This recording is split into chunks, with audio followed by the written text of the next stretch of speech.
திருப்புகழ் 118.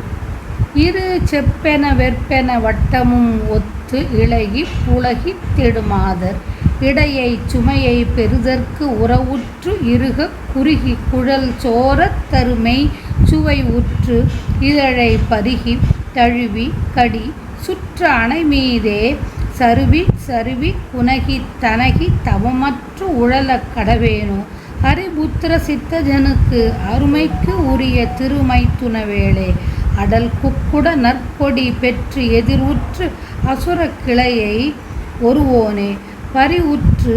அரணுக்கு அருள் நல் பொருளை பயனுற்று அறிய பகர்வோனே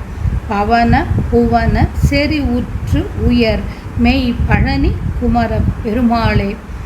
தரு மெய் சுவை உற்று இதழை பருகித் தழுவி கடி சுற்று அணை மீதே சருவி சருவி குனகி தனகி